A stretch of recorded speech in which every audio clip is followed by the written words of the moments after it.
Friends, ಪವಿತ್ರ ಕಿಚನ್ಗೆ ಸ್ವಾಗತ. ನಾನು ಇವತ್ತು ಅಕ್ಕಿ ಮಸಾಲ ರೊಟ್ಟಿ ಮಾಡ್ತಿದ್ದೀನಿ. ಅದನ್ನ ಮಾಡೋಕೆ 2 ಕಪ್ ಅಷ್ಟು ಅಕ್ಕಿ ಹಿಟ್ಟು ತಗೊಂಡಿದ್ದೀನಿ.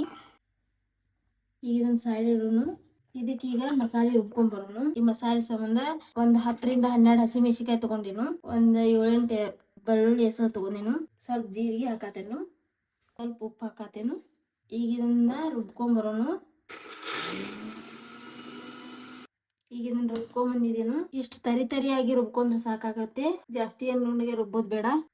ರುಬ್ಬಿರೋ ಪೇಸ್ಟ್ ನ ಇದಕ್ಕೆ ಈಗ ಹಾಕೋತೇನ್ರಿ ಅಕ್ಕಿ ಹಿಟ್ಟಿಗೆ.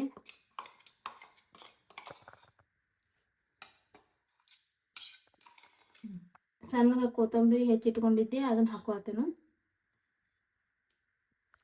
ಸ್ವಲ್ಪ ಕರಿಬೇವು ಹಾಕೋತೇನ್ರಿ, ಅದನ್ನ ಹೆಚ್ಚಿಟ್ಕೊಂಡಿನಿ ಸಣ್ಣಗ. ಒಂದ್ ಸ್ವಲ್ಪ ಜೀರಿಗೆ ಹಾಕೋತೇನು. ರುಚಿಗೆ ತಕ್ಕಷ್ಟ ಉಪ್ಪು ಹಾಕೋತೇನು. ಈಗ ಇದನ್ನೆಲ್ಲ ಮಿಕ್ಸ್ ಮಾಡೋಣ. ಚಂದಾಗಿ ಮಿಕ್ಸ್ ಮಾಡಿ ಸ್ವಲ್ಪ ನೀರು ಹಾಕಿ ನಾದ್ಕೋಬೇಕ್ರಿ. ಬಾತಿವು ನಾದ್ಕೋಬಾರ್ದ್ರಿ, ಸ್ವಲ್ಪ ಗಟ್ಟಿ ಇರಬೇಕು. ಸ್ವಲ್ಪ ನೀರು ಹಾಕಿ ನಾದ್ಕೋಬೇಕು.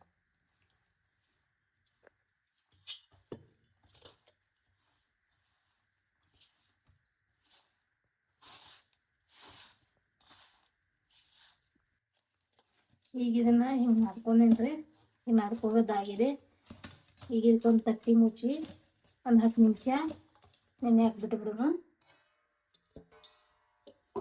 ತೆವಿ ಕಾಯಕ್ಕೆ ಇಡೋಣ. ಈ ಹಿಟ್ಟು ನೆನೆಯಕ್ಕೆ ಇಟ್ಟಿದ್ವಲ್ವ, ಈಗ ಈ ಹಿಟ್ಟು ನೆನೆದಿದೆ.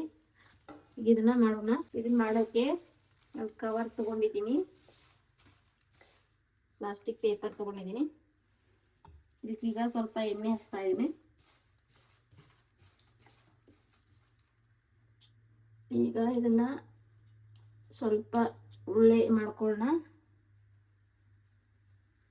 ರೌಂಡ್ ತರ ಈ ತರ ಮಾಡ್ಕೊಂಡು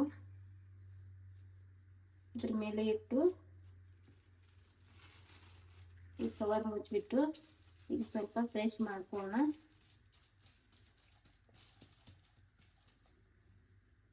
ಈಗ ಇದನ್ನ ಲಟ್ಟಿಸ್ತಾ ಇದೀನಿ. ಇದು ಮನೆಗೆ ಹತ್ಕೊಳುತ್ತೆ, ಅದಕ್ಕಾಗಿ ಇದನ್ನ ಪೇಪರ್ ಮ್ಯಾಗ ಲಟ್ಟಿಸ್ಬಾರ್ದು.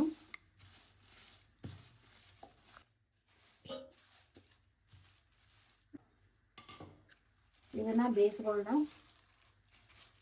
ತವಾ ಕಾಯಕ್ಕೆ ಇಟ್ಟಿದ್ದೆ, ಇದ ಕಾದಿದೆ. ಈಗ ಸ್ವಲ್ಪ ಎಣ್ಣೆ ಹಾಕ್ತಿದ್ದೀನಿ.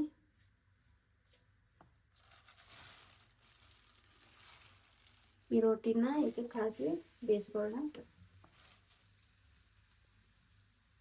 ಮೇಲೆ ಸ್ವಲ್ಪ ಎಣ್ಣೆ ಹಾಕೋತಿದ್ದೀನಿ.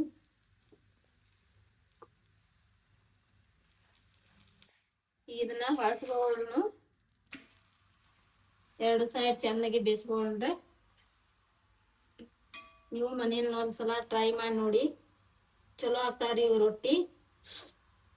ಮಾಡಿ ನೋಡಿ, ಕಮೆಂಟ್ ಬಾಕ್ಸ್ ಅಲ್ಲಿ ತಿಳಿಸಿ. ಈ ವಿಡಿಯೋ ಇಷ್ಟ ಆದ್ರೆ ಲೈಕ್ ಮಾಡಿ, ಶೇರ್ ಮಾಡಿ.